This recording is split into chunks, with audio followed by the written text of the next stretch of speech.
We're just chilling out to the jazz at the fancy restaurant, are we? Chilling out, waiting for our filet mignon.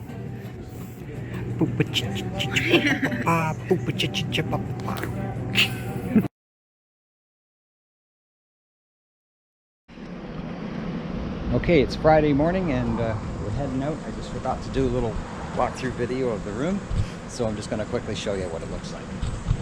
Oh, good timing, eh? I want to walk into the back room. All right. Here we go. So here we got, it's just a twin bed. It's basic, but it was functional. There's the bathroom. There's the beds. So we had a pretty good night's sleep. The beds are pretty comfortable. The TV worked okay. The AC just rattled on all night. Kayla likes background noise when she's sleeping, so she liked the AC rattling away. But there you go. This is the Saxony Motel in Chatham. So I'm not even sure if you can see it because of the light, but anyway, there it is. So we're all packed up and it's another blitzing hot morning. You can tell she's gonna be hot one today. At least we'll be down by the water. So we're heading out. We're good on gas.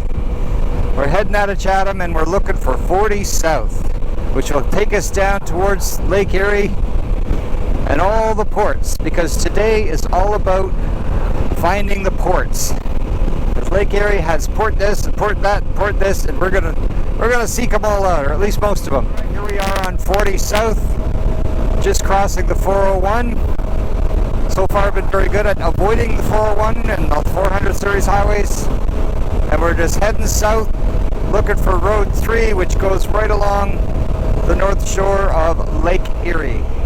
There was no sign when I entered this town coming south on 40, so why don't you put it in the comments what town you think this is, just by looking around. I came south on 40, no sign for it, but it's definitely like a community town. It's got to be called something. Right, so we just ended up on 3 East. It just kind of automatically put me there. There wasn't really a cross in the roads or anything, or a sign. Just all of a sudden I was on 3 East. So I guess it just magically transforms into it, or I just took the right way. So we're on 3 East, and now we are to head towards a town called Morpeth. And then we will head straight through Morpeth. It looks like a semi-populated area. It's certainly not wilderness like up north, but it's not a city either. It's just kind of a lot of farms and industrial and stuff like that. Morpeth. Hope you caught that. So we've made it into Morpeth. That didn't take long. And so as we pass through Morpeth, we are going to start setting the GPS, I guess, for Port Glasgow. So we may have to pull over somewhere. I should have pulled over there. Shit.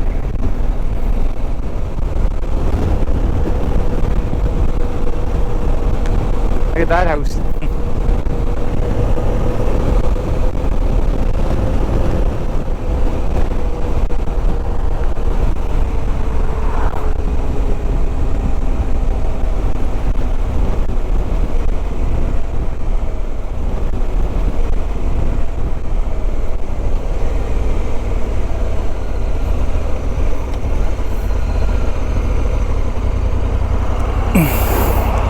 I gotta set the GPS now.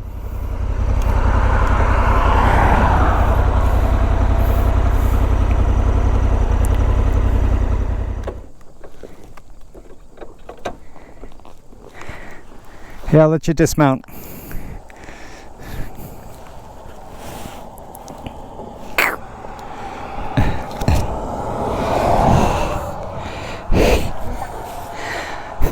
The GPS won't find Port Glasgow.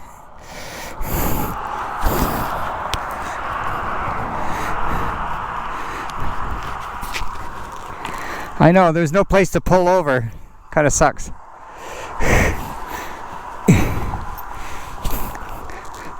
I saw that zoo there, and I would have liked us to go there, but it would have took too much time. We got way too many places to go today. All right, let's try this again. Get my glasses on this time. Otherwise, we're going to have to try and figure it out the old way. Oh, I just turned that off, didn't I?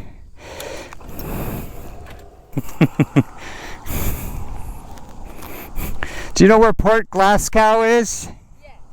Because it's not coming up on the GPS. So, it's approximately 14 kilometers down. Okay. And it'll be on your right hand. You'll have to turn right on Furnival Road. Furnival? Furnival Road, yeah. Okay. And there's lots of signs that say it. Okay. And, on that road you'll go straight, and then there'll be another road on your right. Yeah. You're gonna turn on it, and then on your next left, and then it'll go down a hill to the marina. Into the marina. Okay, so Furnival Road goes straight, and then you're gonna hang a right and go down a hill. Yeah. More or less. Okay, thank you. Lots of signs, you can't miss it. Okay, yeah, it's not coming up here, so yeah.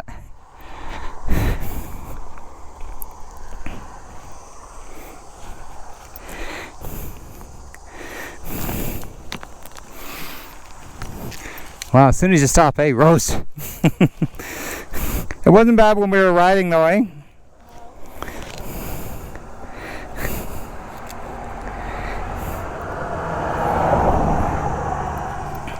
Alright, success on number 1.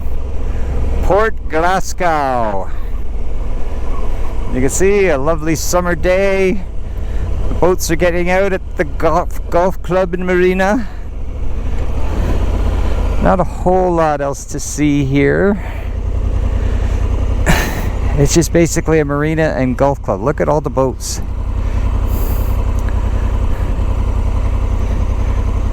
There's really nothing more to do here unless you have a boat. Not much to do.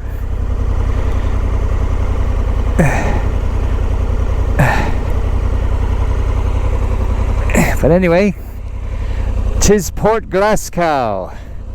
I think we'll go back to that park, take 5-minute break, and then we'll move on, okay?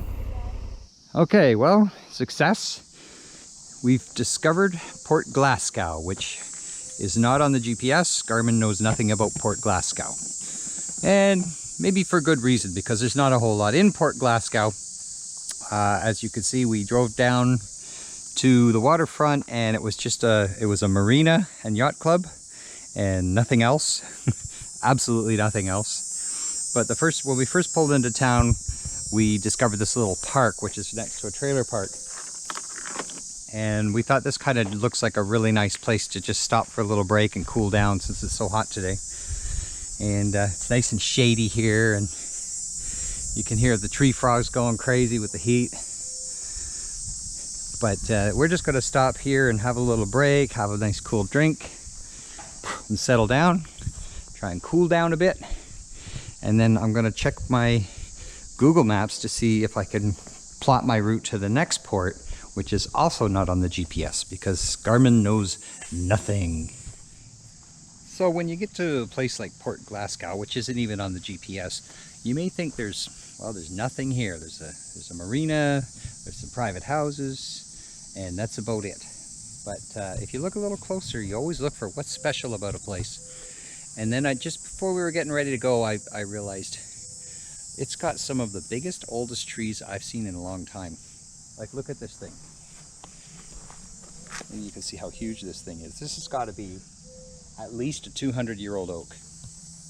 Like Curse of Oak Island, it was around when that stuff was going on. This is a massive, massive oak. And then I look around and there's a few others. And most of the trees are pretty old. Like these ones here, not quite as big as that one, but they look like they could be a good 150-year-old trees. In this little park, the Pavilion Park, down in New Glasgow. As we were just sitting there, kind of trying to get a glimpse of the water. There isn't a great view of Lake Erie from here, but we're going to get some more, I'm sure. But yeah, the trees, I guess, is the thing I've noticed here. Just how massive and old these trees are. So by Canada standards, this is the old country. This is the oldest country. This is where the first explorers and people settled and farmed really started to come in the early 1800s and whatnot. Look at the size of this tree. You get closer, you realize, oh my God, look how huge it is. It's massive. I'll go give myself in perspective here. There's no way you could hug this tree and get your arms around it. Well, you can hug it, but you can't get your arms around it. You want to try it, Kayla? Tree hugger? There's a lot of spiders on it. Well, yeah, that's true. The problem with these big trees is they got a lot of weird insects on them. We find giant spiders, chinchilla bugs. So we'll just leave the trees to themselves, like everyone else has for the last 200 years. And there is a historical plaque here. So what the historical significance of this area, Oh my God, what is that? Port Glasgow, and I don't know what that, oh, it's a chinchilla bug. Oh, Yeah, it's they scary. said there's like a lot of them this year. They're having like there's once in every 7 year swarm. He's hatching from his cocoon, or what do you say? He's shedding, I guess you could say. They shed so they get bigger. Do you know that they bury deep into the ground, Kayla? And they come up only once every 7 years. And there's millions of Aren't them those when cicadas? they do. It's a cicada. Oh, that's a cicada? That's a cicada, man. Oh, I've never seen one. I heard Yeah, about that. and they said there was a big problem with them this year. There was a lot in Ohio. So he looks like he's shedding his old skin It's a cicada. and growing big. Anyway, that's not what I was here to talk about.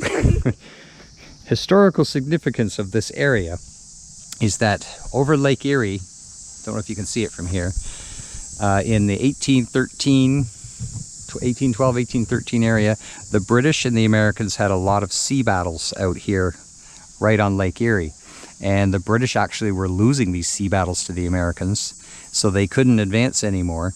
And not only that, but the Americans were advancing on us, the British troops at the time, which is now today Canada, and they were disrupting our food supply, and they were killing the Indians that were helping the British and all that. And one of the main things they did was they burnt down the mills, which is what helped supply food to the army and the natives in the area that were helping to defend this land. And this is one of the stones from one of the mills here. Now this one actually is from Port Talbot, which will be one of the next ports we go to, but for some reason they moved it here to Port Glasgow. And yeah, this is one of the millstones from that mill that was burned down in 1813, or 1814 actually. They came up here and the Americans burned down the mill, and it was later taken and they built a new mill, and it operated from 1820 to the 1890s. And then now I guess after that they saved the old millstone and they've moved it here. So that's what that's all about the struggle between the Americans and the British for this land. And then this is about the pioneers that first settled this area. Again, it was 1813, Alexander Forbes and a bunch of other guys all settled into 16 Mile Creek with that mill. That was after they burned down the mill. So it was quite a struggle for this property, and for good reason too. You have to think about how attractive this land was to settlers and farmers, because it's the old glacial lake bed from the edge of Lake Erie. It's very, very good farmland, and everybody wanted it. So now, sorry, cicada bugs are attacking. Anyway, that's enough of my babbling, my rambling. We're going to move on and try to find the next port. And you'll see all these ports, that's the significance and why they're all called port this and port that, is because the British used all these ports to move their troops and their food and their settlers around.